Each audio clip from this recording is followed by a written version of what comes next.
Assalamualaikum warahmatullahi wabarakatuh. Selamat malam teman-teman. Jadi berjumpa lagi ya dengan saya, sahabat bangunan ya, Yong Arsitek. Nah, jadi teman-teman di video kali ini saya mau menjawab pertanyaan ya ataupun memberikan tutorial ya, tidak bermaksud menggurui ya, hanya memberikan tutorial saja, semoga bermanfaat. Ya, ada pertanyaan dari abang ini ya. Ini bisa dilihat ya, teman-teman ya. Nah, jadi pertanyaannya tentang 5 segi 9 ya. Nah, di sini saya mau tutorkan sesingkat-singkatnya teman-teman ya.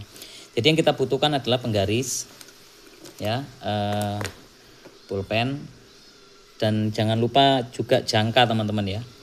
Nah, kalau teman-teman ini untuk menggambar di kertas bisa menggunakan jangka seperti ini. Tapi kalau teman-teman itu ingin membuat segi 9 itu contohnya buat kayak menara masjid ya, atau untuk di rumah atau apapun yang diameternya itu sudah menggunakan meter ya, maksudnya 1 meter sampai 5 meter sampai 10 meter sampai 9 meter gitu, bisa menggunakan tali ya teman-teman ya, atau benang ya sebagai jangkanya. Yang penting ukurannya tepat dan presisi. Oke ya teman-teman ya, ini kita langsung masuk ke tutorialnya. Nah, yang pertama kali di sini adalah kita harus mengetahui bentangannya teman-teman ya. Bentangan yang ingin kita buat. Nah, di sini saya menggunakan kurang lebih ukurannya 10 cm ya teman-teman ya. Ini 10 cm ya. Kalau di teman-teman tuh mau kayak buat menara masjid atau apa, itu sama aja sih teman-teman ya. 10 cm ini juga bisa diaplikasikan atau bisa di ini ya, di apa namanya, dijadikan meter gitu. Jadi 10 cm di penggaris ini kalau di teman-teman mungkin bisa jadi 10 meter seperti itu gitu ya teman-teman ya. Nah, langkah selanjutnya kita gunakan jangka teman-teman ya. Nah, ini harus pas pada titik as pembagian 5 cm ataupun 5 meter ya. Nah, ini harus pas di sini juga. Lalu kita putar ya teman-teman ya, kita putar, jangan sampai dia itu bergeser ya teman-teman ya dari asnya ya, ataupun dari titik tengah pembagian 5 cm-nya atau 5 meternya. Nah, setelah seperti ini teman-teman ya, setelah seperti ini kita garis dulu ya teman-teman ya. Kita garis dulu biar ini ya, presisi ya. Biar presisi teman-teman ya. Ini seperti ini. Disimak ya. Ini sekali lagi tidak bermaksud menggurui ya teman-teman ya. Oke ya. Nah, di sini kita tandain sebagai A. Di sini kita tandain sebagai B. Di sini kita tandain sebagai C. Di sini kita tandain sebagai D. Dan ini adalah O ya. Ini titik ya. Titik dimana kita melakukan pengukuran ya. Nah, selanjutnya teman-teman ya. Teman-teman selanjutnya posisikan ini pada titik B ya. Posisikan pada titik B. Lalu teman-teman tarik ke bawah jangkanya ya, seperti ini. Dan ini harus benar-benar presisi ya teman-teman ya. Ya, jangan sampai salah ya. Jangan sampai bergeser, jangan sampai tidak pas untuk ukurannya ya. Dan ini kita lakukan hal sama ya, dari titik A yang tengah itu kita tarik. Nah, lakukan seperti ini teman-teman ya. Lakukan seperti itu. Lalu teman-teman ya, dari titik A ya, kita tarik ke sudut ini teman-teman ya. Ke sudut ini saya tandain sebagai E ya.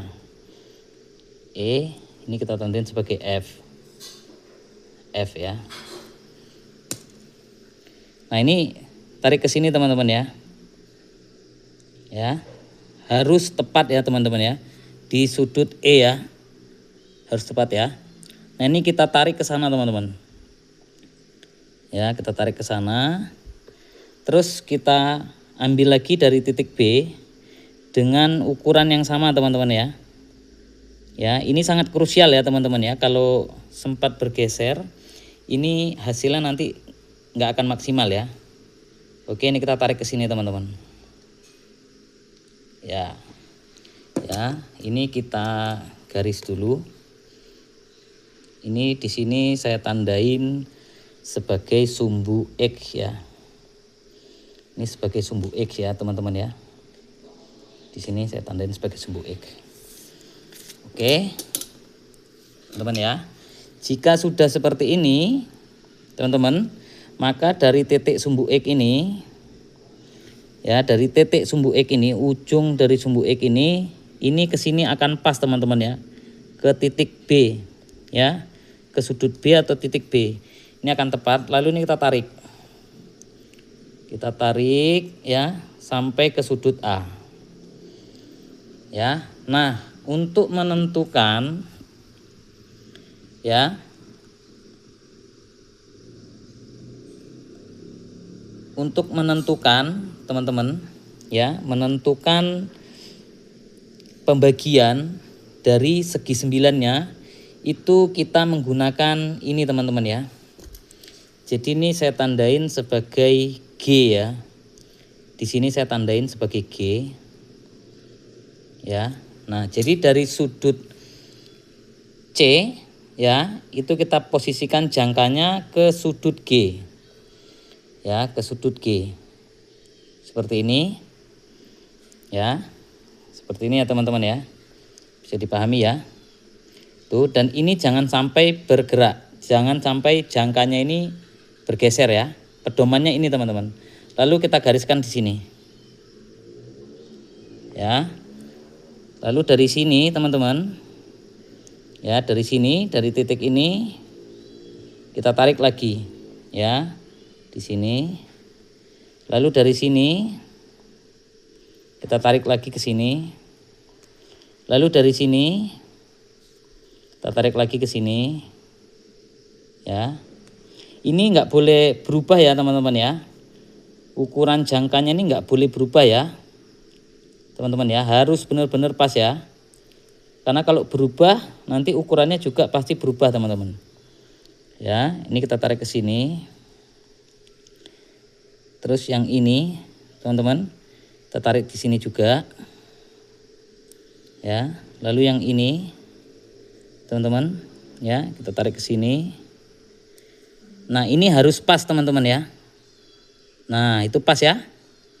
Bisa dilihat ya, pas ya. Ketemu ya. Nah, setelah itu baru kita tandai teman-teman dari setiap sudut ini. Kita tandai di sini. Ya, di sini ya. Mohon maaf di sini. Terus di sini.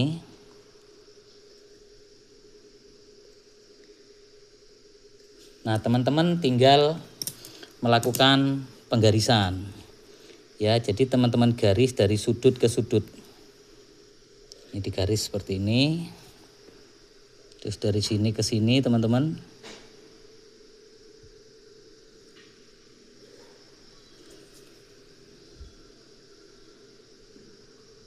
Ini dari sini ke sini.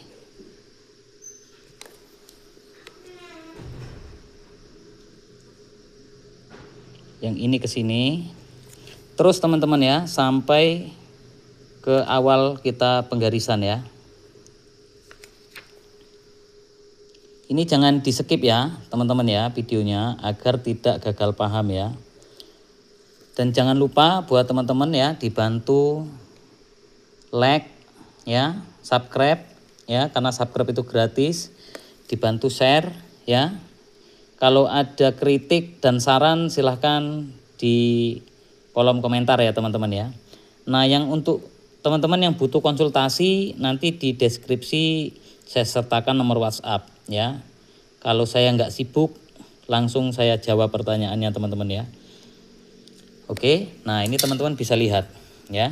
Ini sudah jadi 9 segi ya teman-teman ya. Kita bisa hitung 1, 2, 3, 4, 5, 6, 7, 8, 9 ya. Oke teman-teman, semoga video tutorial dari saya ini bermanfaat ya, dan mudah dipahami buat teman-teman ya, mungkin yang baru belajar.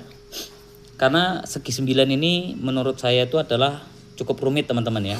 Jadi kalau kalian salah dalam menentukan titik atau dalam pengukuran, maka hasilnya tidak akan presisi ya, terutama pada bagian ini teman-teman ya, pada bagian ini dan bagian ini ya. Kalau ini kalian pengukurannya tidak pas, pembagiannya tidak pas, atau peletakan jangkanya itu tidak pas, tidak presisi, maka hasilnya tidak akan presisi teman-teman ya. Semoga bisa membantu ya. Sekian dari saya ya, sampai bertemu di video selanjutnya. Wassalamualaikum warahmatullahi wabarakatuh.